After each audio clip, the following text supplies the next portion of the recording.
예전엔 말이죠. 사위라 하면 딸을 지켜줄 사람, 가장으로서 책임질 준비가 된 사람, 묵직한 한 사람이 떠올랐습니다. 아무 말 없이 일하고 힘들어도 책임은 내가 진다는 마음으로 가정을 일궈낸 우리 아버지 세대의 남자들이었죠. 그런데 지금은 남자들이 완전히 달라졌습니다. 표현은 훨씬 많아졌고 자기 감정과 취향도 뚜렷하고 겉으론 배려 깊고 부드럽습니다. 하지만 속을 들여다보면 실속 중심, 계산형, 부담 회피형, 그런 성향이 훨씬 더 강합니다. 집은 반반이죠. 저도 제 부모님 입장 있으니까요. 겉으론 다 맞는 말입니다. 근데 그 말 가만히 뜯어보면 나는 부담은 덜고 싶고 책임은 나누고 싶고 상황은 내 기준에 맞추고 싶다는 말로 들릴 수도 있습니다. 예전 사위는 책임부터 생각했고 요즘 사위는 내가 손해보진 않겠다는 계산부터 들어갑니다. 부모 입장에서 지금 이 사람을 볼 때 저 사람, 우리 딸을 책임질 준비가 됐나? 이 질문부터 먼저 던져야 합니다. 예의는 바른데, 말은 싹싹한데, 딸이 행복해 보이니까 괜찮겠지. 이런 판단으로 결혼을 넘기면 나중에 후회합니다. 지금부터 딱 10가지. 결혼 전에 반드시 걸러야 할 사위 유형. 냉정하게 짚어보겠습니다. 사랑한다고요? 계산이 먼저인 사랑엔 책임이 없습니다. 그걸 부모가 제일 먼저 알아야 합니다. 1. 책임은 피하고 권리만 챙기려는 실속형 사위. 요즘은 반반이죠. 저도 제 부모님 입장이 있어서요. 결혼은 공정하게 가야죠. 말은 맞는 말입니다. 하지만 그 말이 반복될수록 어쩐지 책임지는 사람의 느낌은 점점 사라집니다. 이런 사람의 공통된 특징이 있습니다. 첫째, 형식적인 공정을 강조하면서 실질적인 책임에서는 한 발 뒤로 물러납니다. 둘째, 모든 부담을 반반으로 나누자는 말 뒤엔 내 목 이상은 절대 하지 않겠다는 계산이 숨어 있습니다. 셋째, 딸의 현실적인 상황은 고려하지 않고 자기 기준대로 원칙을 정해버립니다. 그 과정에서 딸은 자연스럽게 더 많이 포기하고 더 많이 감당하게 됩니다. 공정함은 중요한 가치입니다. 하지만 가정은 같이 짊어지는 책임으로 시작돼야 비로소 안정됩니다. 계산은 빠른데 헌신이나 리스크는 피하려는 태도. 그건 좋은 사람일 순 있어도 좋은 가장이 될 사람은 아닙니다. 좋은 사위는요, 딸과 손익을 따지기 전에 가정을 지킬 준비가 되어 있는 사람입니다. 결혼은 같이 짊어지는 것, 나눌 줄만 아는 사람이 아니라 지킬 줄 아는 사람인지 지금 꼭 판단하셔야 합니다. 2. 자유와 루틴에 집착하는 비혼주의 잔재형 사위. 요즘 사위 후보들 중엔 결혼을 인생의 전환점이 아니라 내 삶 안에 하나의 선택지로 여기는 사람이 있습니다. 그래서일까요?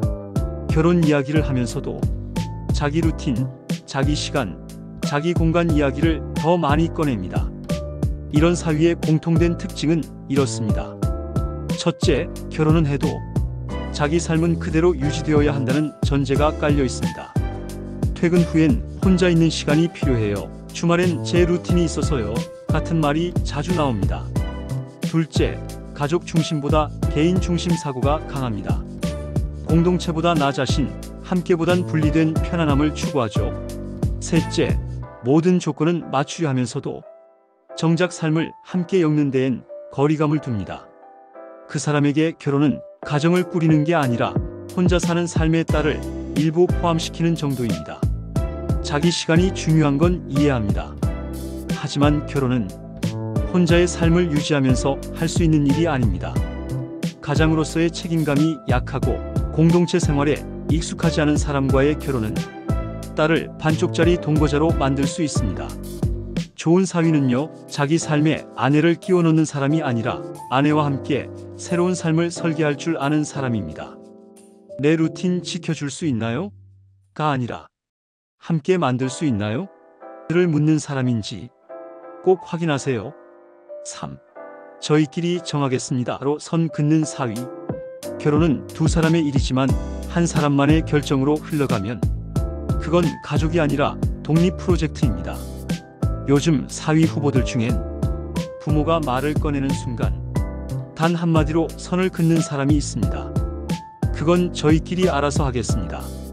이 말이 반복되는 사람은 다음 세 가지 특징을 가집니다. 첫째, 겉으로는 예의를 지키는 듯하지만 실제로는 처가의 개입을 원하지 않습니다. 둘째, 중요한 결정을 나누기보단 결과만 통보하려는 태도입니다. 듣는 척은 하지만 이미 답은 정해져 있다는 느낌이 강합니다. 셋째, 함께 살아갈 가족에 대해 감정적 연결이나 소통의 책임감을 느끼지 않습니다. 그냥 나와 아내만의 세계로 충분하다는 사고방식이죠.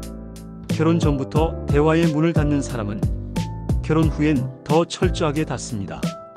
딸이 외로워지는 건 그때부터 시작되는 겁니다.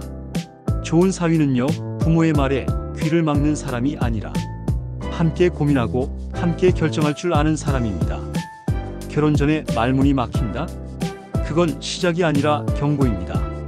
절대 그냥 넘기지 마세요. 4. 딸의 인생에 무관심한 사위. 결혼은 둘이 함께 인생을 설계해가는 시작입니다. 그런데 딸의 삶에 관심도 없고 미래에 어떤 모습으로 살지 묻지도 않는 사위, 생각보다 많습니다. 이 유형의 사위는 겉으론 배려 깊고 쿨해 보일 수 있습니다. 그건 걔가 알아서 하겠죠. 자기 일은 자기가 제일 잘 알잖아요. 저는 지켜만 보겠습니다. 하지만 그 말 속엔 무관심과 책임 회피가 함께 담겨 있습니다. 이런 사위의 특징은 이렇습니다. 첫째, 딸이 어떤 일을 하는지, 얼마나 애쓰고 있는지에 대한 정보조차 희미합니다. 궁금하지 않다는 뜻이죠. 둘째, 경력, 출산, 육아 등 현실적인 삶의 분기점에 대해 함께 계획하려는 태도가 없습니다. 셋째, 딸이 삶을 선택할 때 함께 논의하고 결정하려는 자세가 없습니다. 같이 사는 사람이라기보단 멀찍이서 지켜보는 제3자 같은 거리감이 있습니다. 사랑은 감정이 아니라 함께 고민하고 함께 짐을 나눌 때 만들어지는 겁니다. 딸이 어떤 꿈을 갖고 있는지, 그 꿈을 위해 어떤 조건이 필요한지 전혀 관심 없는 사람과의 결혼은 결국 딸 혼자만의 인생이 됩니다. 좋은 사위는요, 딸이 무얼 꿈꾸든 그 길에 함께 걸을 의지를 보여주는 사람입니다.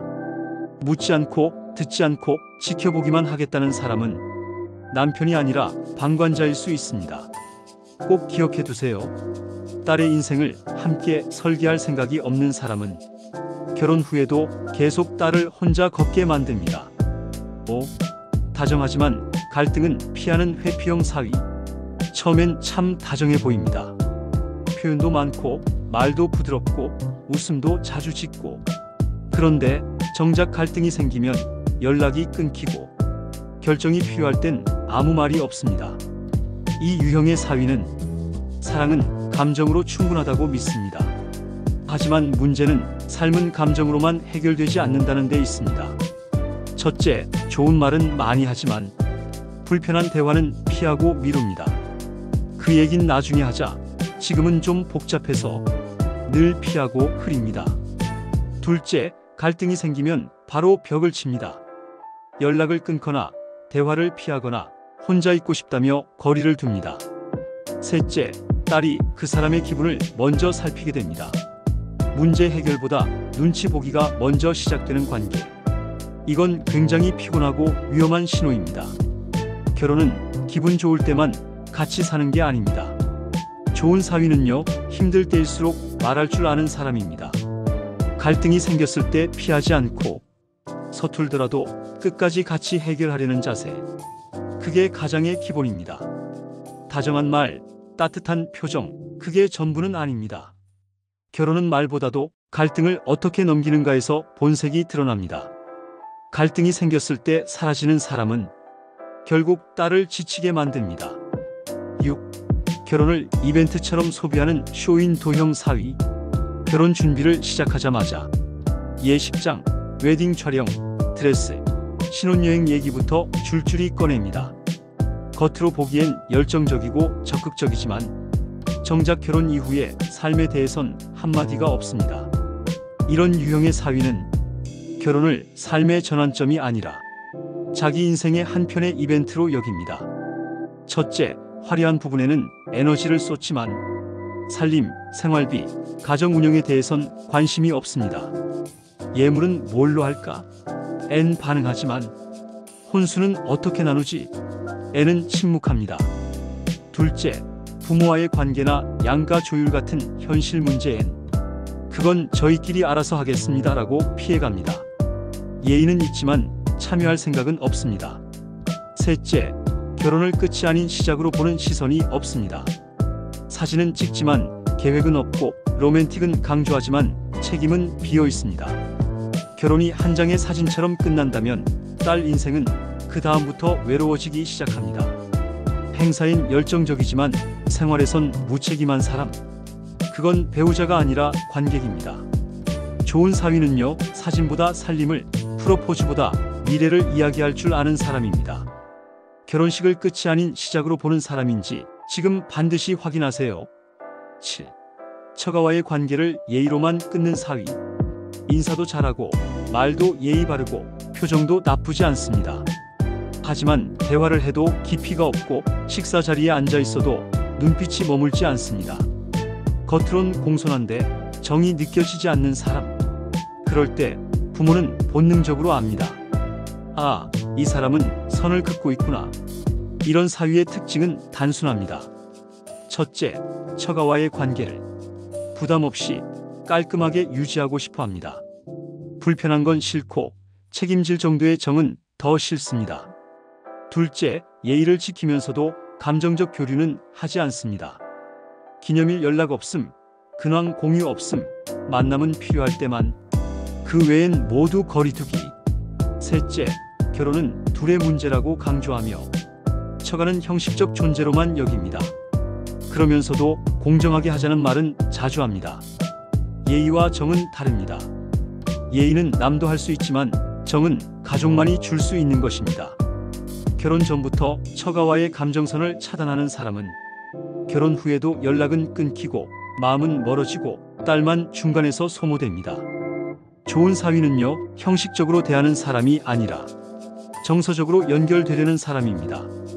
예의보다 관계를 먼저 보는 사람인지 결혼 전에 꼭 확인하세요. 8. 딸을 내세워 책임을 피하는 회피형 사위. 부모가 질문을 하면 그 사람은 대답하지 않고 이렇게 말합니다. 그건 딸이 그렇게 하자고 해서요. 저는 걔의 의견 존중하는 편이라. 그건 저희가 이야기했는데 걔가 정한 거예요. 표면적으로는 배려입니다. 아내 의견을 존중한다는 좋은 말이죠. 하지만 그 말이 반복될수록 그 사람의 판단력도 주도성도 책임감도 어디 있는지 보이지 않게 됩니다. 첫째, 중요한 결정에서 늘 한 발 뒤에 있습니다. 결혼식, 신혼집, 양가 교류, 모든 상황에서 딸을 앞세웁니다. 둘째, 갈등이 생기면 방관자로 물러납니다. 문제가 생겨도 그건 제가 정한 게 아니에요. 그건 딸이 말한 거예요. 라는 식의 거리두기.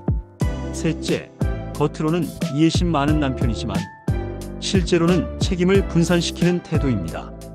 결정권은 없고 책임감도 없습니다.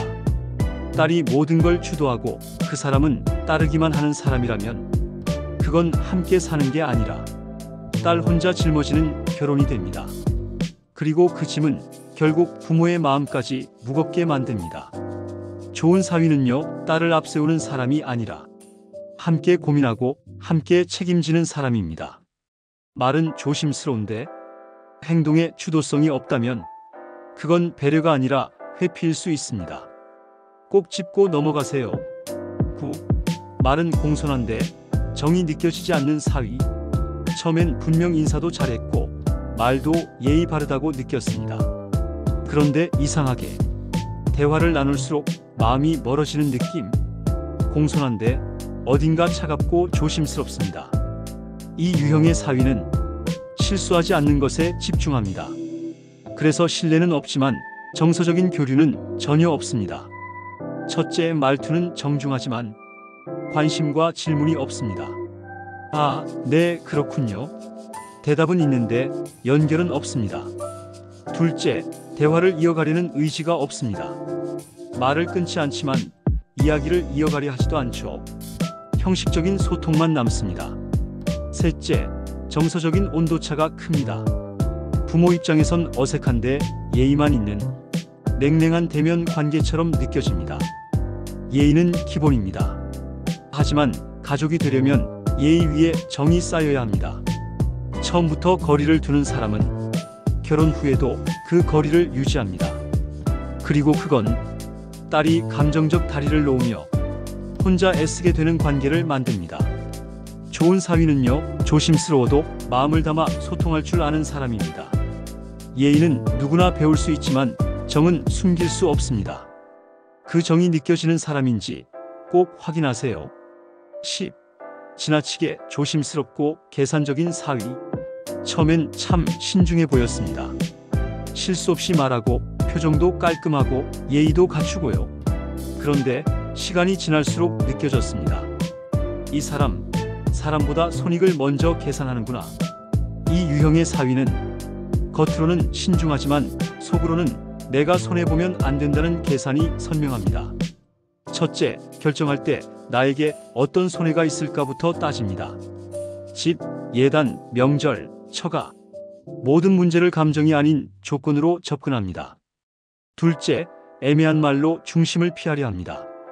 직접 말하지 않고 딸이 그렇게 하자고 해서요. 그건 상황 봐가면서요 같은 식으로 선을 긋습니다. 셋째, 관계를 쌓기보다 비용과 시간, 감정 소비를 아끼려는 태도가 보입니다. 가족이 되려는 게 아니라 합리적 계약을 맺으려는 사람처럼 느껴집니다. 결혼은요, 처음부터 손익을 따지며 시작하는 관계가 아닙니다. 그 마음이 강한 사람은 딸이 힘들어질 때도 내가 선택한 거잖아라는 반응만 보입니다. 이익은 같이 챙기지만 고생은 같이 못하는 사람. 그건 남편이 아니라 가벼운 동반자일 뿐입니다. 좋은 사위는요, 손해를 안 보는 사람이 아니라 딸을 위해서라면 손해도 감당할 수 있는 사람입니다. 결혼은 거래가 아니라 가족이 되는 일입니다. 계산보다 마음이 먼저인 사람인지 그걸 꼭 확인하세요. 오늘 함께 살펴본 10가지 기준, 여러분은 몇 개나 마음에 걸리셨나요? 딸을 사랑한다고 말하면서도 책임은 피하고 갈등은 회피하고 계산은 먼저 앞세우는 사람. 그게 요즘 사위 후보들의 현실이기도 합니다. 딸이 행복해 보이니까 믿어보자. 이렇게 넘기기엔 지금 시대는 너무 달라졌습니다. 딸을 정말 지켜줄 사람인지 지금 이 시점에서 부모가 먼저 확인해야 합니다. 혹시 여러분도 이건 아니다 싶었던 순간 있었나요? 그때 그걸 알아챘어야 했는데 하는 후회도 있나요? 그 이야기 댓글로 나눠주세요. 다른 부모님들께도 큰 도움이 될 수 있습니다. 이 콘텐츠가 도움이 되셨다면 좋아요, 구독, 알림 설정 잊지 마시고요. 우리 동네 중년회관, 당신의 판단이 후회되지 않도록 끝까지 함께하겠습니다.